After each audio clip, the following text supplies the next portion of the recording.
Hey everybody, Alex Newman here with The New American. And if you are a regular reader of our magazine, you have read some of our reports on the abuses by the Child Protective Services. It is just absolutely out of control. The federal government has actually created an incentive for states and local governments to go in and break up families. Some of the incredible abuses have made national headlines. Of course, Justina up in New England, who was kidnapped from her parents over a medical disagreement with a hospital. The abuse is just out of control. And with us today, we have three very special guests, all of whom have had their own horrifying experiences with this system, the so-called justice system, and the so-called child protection system. So we have Mark and Terri Stamen. They are the founders of Let Our Children Go. You can find them at letourchildrengo.org, and that is part of the Heritage and Freedom Coalition, which you can find at h3fc.com, and we'll mention those again before the end of the program. And then we also have with us Mary Flynn O'Neil. She is the sister of the great General Mike Flynn, who was President Trump's national security advisor and who was railroaded by the deep state because of his patriotic efforts to serve his country in defiance of the elites. And she has her own horrifying story with CPS, and she is also with Defending the Republic, which is a wonderful organization dedicated to restoring freedom in this country. Mark and Terri, I want to start with you guys. Give us a little bit of background on your personal story before we get into the broader systemic issues. I mean, you were just telling me a little bit before we went live, and it breaks your heart. But tell us what happened with you and with your family. Yeah, well, thanks, Alex. We're really honored to be with you and your audience today. Just a little bit of a background about us. Terri and I have been happily married for 23 years. I'm a 20-year veteran of the United States Air Force. I retired a few years ago. And back in 2016, we were thrust into the CPS and family court system on an allegation. It was a non-criminal matter in respect to the alleged welfare of our 17-year-old daughter, Amy, at the time. We took her in for a simple eye test, and they went through the standard well check process. And during the course of that visit, there was no indication that there was concern regarding our daughter or her wellness. Went through the eye test, and then within a few days after that visit, we started getting phone calls from a particular doctor alleging that they wanted us, they were concerned about Amy's weight, and they wanted us to come back in for another follow-up visit. And we didn't really think anything of it because our daughter Amy was growing a lot over the preceding few months, and she's tall and thin like us, and so we didn't think anything of it in respect to there being any problem. So we took her for a second medical opinion. We got her thoroughly checked out. They went through the same kind of a check, and they basically said she's in good health, no restrictions. We got a document for that, and we felt really good about it, and we just went about our business. And shortly thereafter, within about a month, total of about 42 days, we had started having visits from CPS, leaving documents at our door. And eventually what happened was on April 6, 2016, I went to the court with a good health document. The CPS family court there in Louisville, Kentucky, presented this document that she was in good health, and they went ahead and proceeded against us, took all 7 of our children, and it had been a 5-year nightmare where we had been working diligently to reclaim our children. They're holding our children hostage pursuant to wanting to force services on us, which we feel is a violation of our 13th Amendment, being that there is no criminal matter. And in the midst of all of this, Alex, we discovered some serious criminal activity within the Jefferson County Family Court System in Louisville, Kentucky. And we reported all of this to every law enforcement agency available to us at the state and the federal level. And we have not received any justice.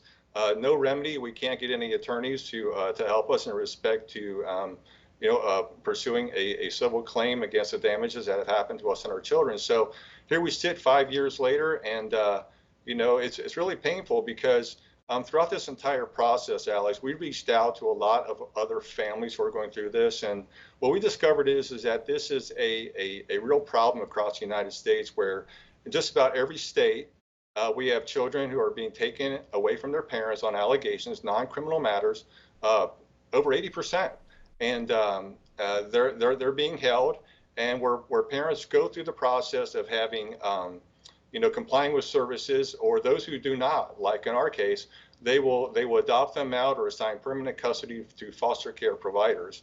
And it's a real problem, because if we don't have any securities of our rights or the integrity of our family unit, then it's a real threat to our future, because, like in our case, we can't really pass along America to our children. And they're right now with people who are not teaching them, the things that we would teach them as loving parents. And so we don't understand why this is happening. Our children are suffering, and it's just a real travesty. And we want to bring this forth to the American people to hopefully wake them up, so we can come together and do something to stop this. Well, thank you for sharing that story, Mark. And I think it's probably one of the worst things that can happen to a person. I mean, it's infinitely worse than being thrown in prison. I mean, it's worse than being tortured. It is the most horrifying thing that can happen. So we appreciate you guys and your willingness to speak out on this. And in my research, in our research at the New American, we found that this is literally a national epidemic. And what you find over and over and over again is crackhead parents and junkies. The government says, oh, no, that's no big deal. Just keep the kids. And then you find good, Christian families that are trying to do right and raise their children properly. And that's when the CPS comes in like vultures. It's just absolutely horrifying. And Mary, you have your own horror story involving the CPS, involving your family, and also, of course, your brother was put through the kangaroo courts and the fraudulent justice system. Share a little bit with us, if you would, of your personal story.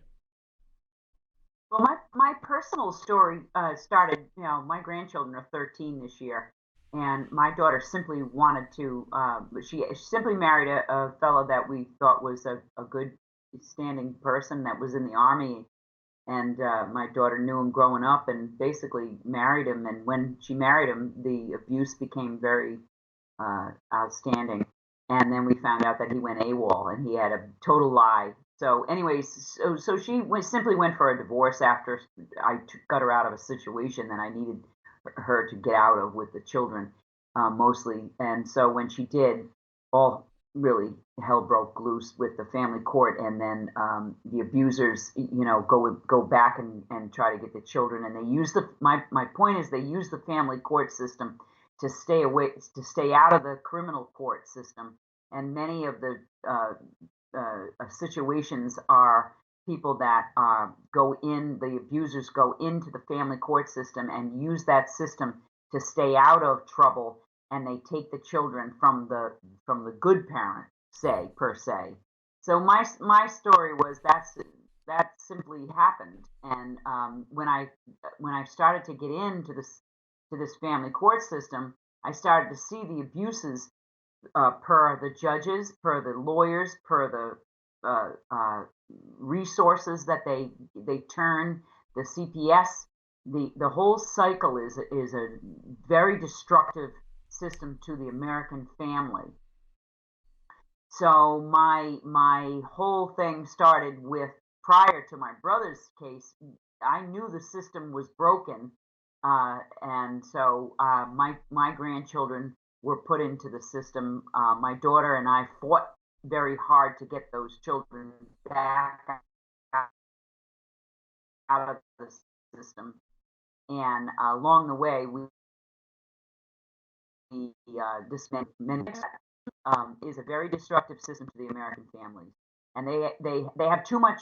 CPS has too much power over what happens to the children and the families. They can rule a family and ruin a family. My daughter ended up with no resources. We paid money after thousands and thousands of dollars to fight back to get the children, and we did.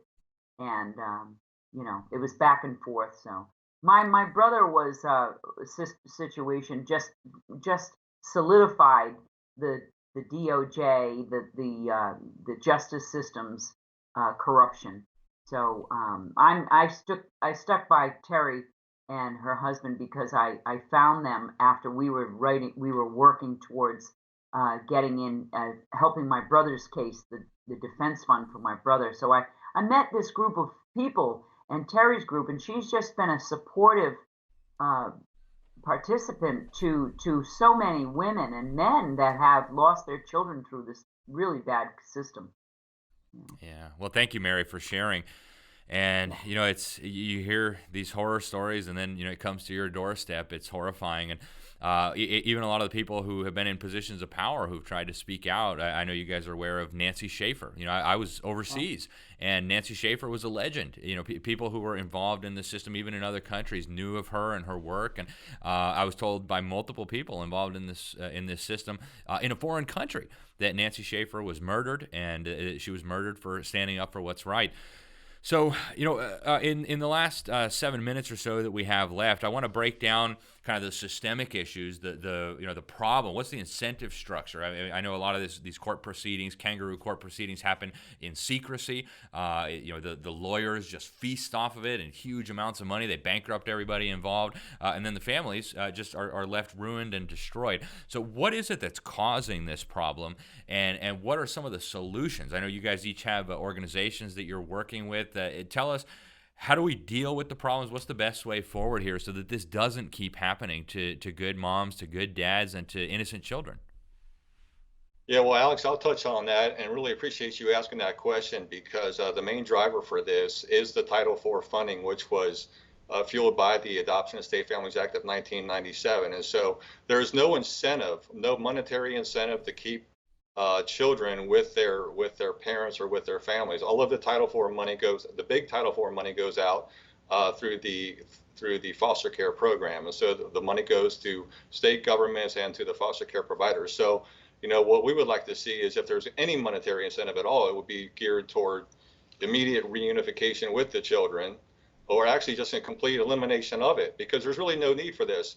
When you think about due process, our government has only been given the power to do things in respect to the people pursuant to a criminal matter. So when you look at the Constitution, really there should be no involvement by state or federal government unless there's a criminal matter, or if we've made a contract with them, which we have not. Now the other thing is that we need to have the protections of our constitutional rights, and just about every family that goes through this, they are given no protections of their constitutional rights, and yet we have established this in our state and federal constitutions that they're required to do this. And so it's a real problem where you look at this, and this was kind of the driver for us coming up with the organizations that you'll probably talk about with us here in a minute. But we, the people, have to look out. Ultimately, we have to be the ones who look out for the protections of our rights and our families, because right now the system is a failure. It has failed not just us, but so many other American families. And so, when you go through your representatives at the state and federal level and they basically ignore you, the only thing that you have left is the American people to demand action, because that's where we've been. We have run the full scope of everything available to us, and yet we've just been denied, turned away. And so, our country is at risk, not just in respect to this, but so many other issues. When you look at what happened with the election, all the other things going on in respect to free speech issues, deprivations of other rights across the board. So those two things primarily, and then really raising the awareness, which you're helping us do today, and we really appreciate it. But we've got to get the word out. We've got to connect with people on the threat, because it's a driven thing. They have to take more kids every year in order to get that bonus money under the Title IV funding. And so as you have kids age out, or they're adopted out, and you've got to get more. They have to get more kids, and so that's why this is a threat to every American. Yeah, and I want to point out too, you guys are in Kentucky. I think a lot of people think, oh, I live in a conservative state, so I'm immune to that kind of stuff. That happens in California, Illinois, New York. No, that happens all over America. Even in conservative states and conservative districts, the system has been kind of standardized and through this federal funding. Mary, and how about you? You have this wonderful organization, Defending the Republic, and I know you're looking at also broader issues. But where do we go from here to protect our rights as Americans, our rights as parents, our parental rights? What's the best way forward? Well, what you did was you hit on a very good point. The fact that it's a conservative state, we already have witnessed with the election fraud that it does not matter with the Democrat and the Republican Party. We have problems on both sides. So the Defend the Republic is really not about the political end of this. This is about American rights and American way of life, and defending that American way of life and the American family. So one of the things that I would like to say is that these situations that happen, like in Kentucky, it really has to do with the corruption within that town or city or municipality, and those systems do have corruption. And it starts at the police, who do not know how to handle certain situations, for example, like domestic violence. So if there's a corrupt situation, they will use the situation to benefit whoever they want. And that happens from that point to the little family court, the lawyers, whoever is involved with that certain case. And they have a way of destroying whatever they want. So we really need to start to really grassroots, and people need to activate themselves in their own communities and work to find out where and what they can do to right the wrongs and destroy the corruption. I mean, we have to, there's so much corruption. It's that serious. It's down grassroots. It's in your community. And it is there. No matter what, Democrat, Republican, it's there. Yeah. Yeah, it's so true, Mary. And we've been finding we that gotta more and wake more. up. We got to wake up. People got to wake up. Let's not let somebody do their job. We got to wake up and find out who are we electing? Who are we letting represent us? And go find out what the tax rolls are, the voter rolls are. Go find out who's doing what. Right in the clerks areas, in the city halls and the town halls. You really got to start looking. Yeah, absolutely. I couldn't agree more. In the last minute or so that we have left, I'd like to give you guys the opportunity to tell us where to find you. How can people help? What are your websites? So Mark and Terri, if we could start with you guys. I know you've got a couple of really wonderful websites. I've spent some time on them yesterday. Tell us where we can find you online, and how can people get in touch? Thanks, Alex. The best way for people to get in touch with us at the moment is at our email address, letourchildrengo@protonmail.com. We are trying to gather more families in to offer support and to have more people being able to speak out so that the problem becomes wider known. One of the problems with the family court system is the secrecy that's involved with it. And so a lot of people don't realize exactly what's going on, and that's part of the reason for the organization that we're starting, letourchildrengo.org, is to offer support to other families and to help educate the public to the threat that the CPS and family court system is presenting to Americans. And then also, if anybody is interested in helping us with our own personal situation of trying to reclaim our own family, we do have a fundraising site set up at givesendgo.com/saving-our-family. As Mark said, we have not been able to find an attorney that will help us buck this system. So anybody that knows anybody or that would like to assist us with that, they can reach out to us at our email address. And we do want to encourage any families that need support or want to help to expose what this system is doing. As you mentioned, Nancy Schaefer, she's one of the people that you learn about when you first get thrust into the system, whether it's your own family members that have been taken or you're just an advocate and wanting to help. And she was trying to expose what was happening with CPS. She was murdered regardless of who did it or why it was done. She was a former senator from Georgia. She was murdered in her home. And so we do want to continue her work of exposing what was happening and is still happening within the Child Protective Services in the United States, and facilitate it by the family court system.